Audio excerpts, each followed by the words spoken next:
Pemirsa, seri pemahaman Skriptura yang saya kasihi dalam Kristus Yesus. Kita akan membahas seri SPS ke-7 yang mengambil tema surat Galatia. Pada bagian ke-19 ini, kita akan membahas Galatia 2 ayat 3 sampai 6a. Tetapi meski Titus pengikutku adalah seorang Yunani, ia tidak diwajibkan menyunatkan dirinya. Meskipun ada desakan dari saudara-saudara palsu yang menyusup masuk, yang memata-matai untuk menghadang kemerdekaan kita yang kita peroleh di dalam Kristus Yesus, supaya mereka dapat memperhambakan kita. Kepada mereka kami tidak mau tunduk sedikit pun, supaya kebenaran Injil dapat tetap tinggal pada kalian. Dan mengenai mereka yang dianggap terpandang itu, siapapun mereka dulu, bagiku sama saja. Pada waktu Paulus ke Yerusalem untuk kedua kali, Paulus juga mengajak Titus. Meskipun Titus adalah seorang Yunani yang tak bersunat, pada konsili ini Titus tidak dipaksa untuk menyunatkan diri oleh mereka yang terpandang, yaitu mereka adalah Petrus dan para rasul yang lain. Memang dijumpai konflik yang berat antara Paulus dan juga saudara-saudara palsu.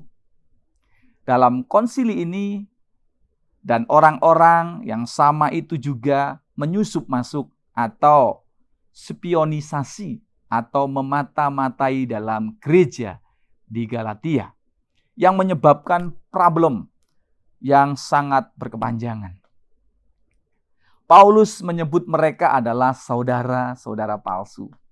Mereka tetap adalah saudara-saudara karena mereka tetap adalah saudara seiman Paulus yang percaya kepada Yesus Kristus.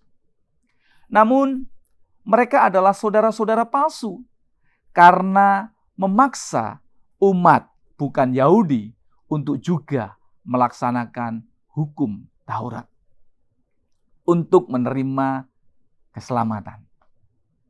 Bagi Paulus, usaha mereka adalah untuk menghadang kemerdekaan kita yang kita peroleh di dalam Kristus Yesus supaya mereka dapat memperhambakan kita.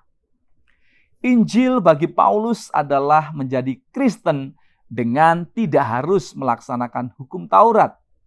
Hal ini disebut sebagai kebebasan atau kemerdekaan.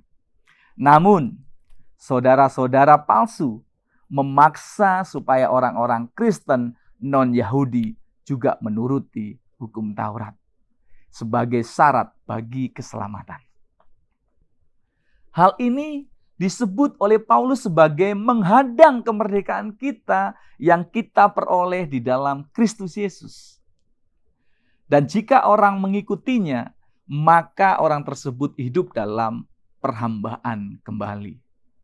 Di dalam menghadapi saudara-saudara palsu, Paulus tidak mengambil jalan kompromi.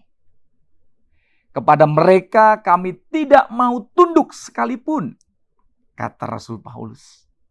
Dia secara tegas akan melawan mereka karena mereka telah menyesatkan umat. Hal ini diambil dengan tujuan supaya kebenaran Injil dapat tetap tinggal pada kalian. Pemimpin umat harus tegas dalam menghadapi ajaran sesat, yaitu tanpa kompromi. Amin. Solideo Gloria.